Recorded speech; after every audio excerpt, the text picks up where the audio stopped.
watching Deontay Boxing Nation.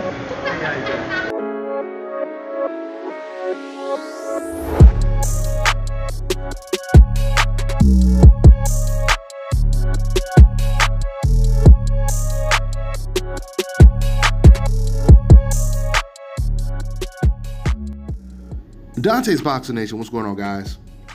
So ever since Tyson Fury knocked out Schwartz, you have a lot of old media members and ESPN that are already ready to crown Tyson Fury as damn near the greatest heavyweight of this era.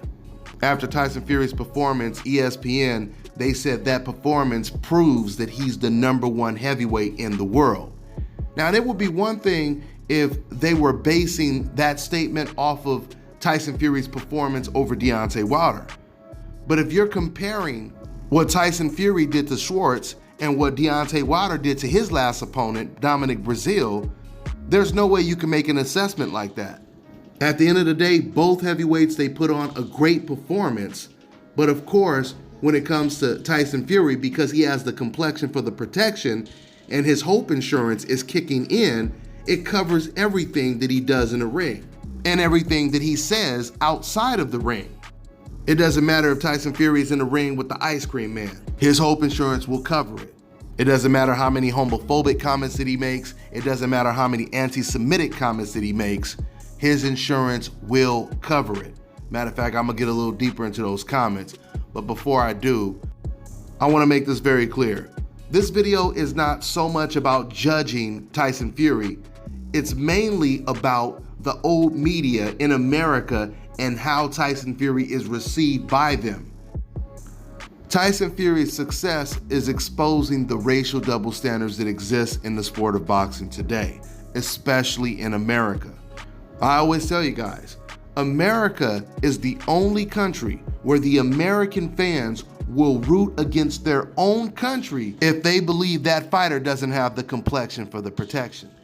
You know, it's pretty interesting because Anthony Joshua and Deontay Wilder, they pretty much revived the heavyweight division. But with the addition of Tyson Fury, for a lot of fans and a lot of media members, it made the heavyweight division the most important division to follow now.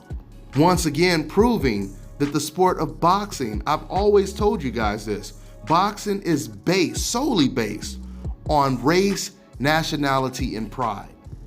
And the things that we're hearing media members and fans say about Tyson Fury, it proves that. It proves that. History often repeats itself. And what we're looking at today is a modern day Holmes versus Cooney, Jack Johnson versus Jim Jeffries, where fans and media members find themselves looking for a fighter who's not black to beat the black champion. The majority of non-black fans, especially in America, they are hoping to replace Deontay Wilder with Tyson Fury. And don't get me wrong, there's a very good chance that Tyson Fury will beat Deontay Wilder in the rematch. He's gonna be very difficult for Deontay Wilder to beat, especially if Wilder cannot knock out Tyson Fury. But we'll talk a little bit more about that the closer they come to fighting. But you know what, I was reading an article before I did this video talking about Tyson Fury's anti-Semitic and his homophobic comments that he made. And the guy that was writing the article, he was talking about how he was so shocked that ESPN, they paid no attention to his comments. And regardless how old the comments are, you'll notice ESPN, they will never ask Tyson Fury about these comments that he made, no matter how many interviews he does with ESPN. The reason why I'm bringing this up is because by way of contrast, when it comes to Floyd Mayweather, every single time Floyd Mayweather was mentioned on ESPN, they made sure they brought up the fact that he had his domestic violence case that he went to jail for. Even Floyd Mayweather would go on ESPN to promote one of his fight cards, and the person interviewing him would be constantly asking him questions.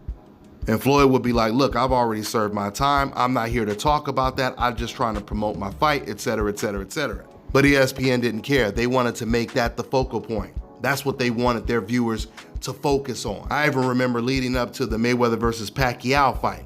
I remember ESPN, they did this big piece where they were promoting the fight.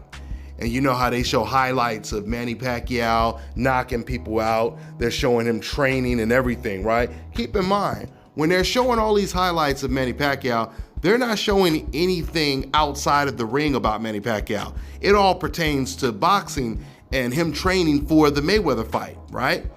But when they showed highlights of Floyd Mayweather, they actually included him walking in handcuffs being arrested, right? They're supposed to be promoting the Mayweather versus Pacquiao fight, but they're still trying their best to make Floyd Mayweather look worse. I mean, because there's stuff that Manny Pacquiao has done to his wife and other things that he has done that he's not proud of. But ESPN, they made sure they kept that stuff out of Manny Pacquiao's highlights when they was doing his story. Why? Because Manny Pacquiao's Hope Insurance kicked in. Just like Tyson Fury's Hope Insurance is kicking in right now. I mean, do you guys know how many people ruined their career because they said something that was deemed anti-Semitic? Mel Gibson, for example. Sure, he said some racist stuff about black people and Mexicans, but it was the anti-Semitic comments that really almost ruined his career completely. Now, Mel Gibson, just recently, he's back to doing, but they had his ass in timeout for a long ass time. But meanwhile, Tyson Fury, he says something like this, and hardly anyone in the boxing media is even talking about it. And I'm not trying to say we should all judge Tyson Fury because of what he said. My point is, he should be treated the same way Floyd Mayweather was treated. That's my only point. If you're going to ignore what Tyson Fury is doing, then you should have ignored what Floyd Mayweather had already did in the past. So the good news is Tyson Fury and Andy Ruiz, they bring a lot more excitement into the heavyweight division because it's more of a diverse division, and these are all good things. The bad news is their addition elicits a lot more racism, or at least it exposes more racism because it was already there. They're just putting it all in our face now. You know, when Holmes, when he fought against Jerry Cooney, they talked about how racially divided the country was just based on the rivalry. It brought a different type of racism to the forefront that a lot of people didn't even know existed, and that's exactly what we're seeing today. Don King has said when he was promoting that fight, race sells. And it's been proven. It's been completely proven. Now, of course, these fans will never admit this has anything to do with race because they don't want to have to deal with the guilt. You know, that's what racist people always want to do. They always want to alleviate the guilt. This is why a person who's racist, instead of them just coming out and saying they're racist, they'll just make excuses why they don't like a particular race. They feel that's a way to justify the racism. Always remember this. Racist people, they want to be racist without the title. That's why they always say something racist and then turn around and say, oh, by the way, I'm not racist. Everyone that knows me knows that I'm not a racist, which is coincidentally exactly what Tyson Fury said after he came out with those anti-Semitic comments. He said, everyone knows me, everyone that knows me, they know that I'm not a racist. But in this country, America, it wouldn't matter if Tyson Fury was a straight up blatant racist or not. America would still get behind him. And once again, they will still make sure that his Hope Insurance covers everything he says and does. And if you don't believe me when I said they will still stand behind him, let's look at Sergey Kovalev. Here's a man that is a known racist. He's a known racist. And when he fought against Andre Ward, the majority of those non-black fans, they were rooting for Sergey Kovalev. They didn't care if he was a racist. In fact, that made a lot of them root for him even more. So we know what time it is at the end of the day when it comes to this sport of boxing. With that being said, I'm gonna go ahead and wrap this video up. That's all I got for now, guys. I'm on to the next one.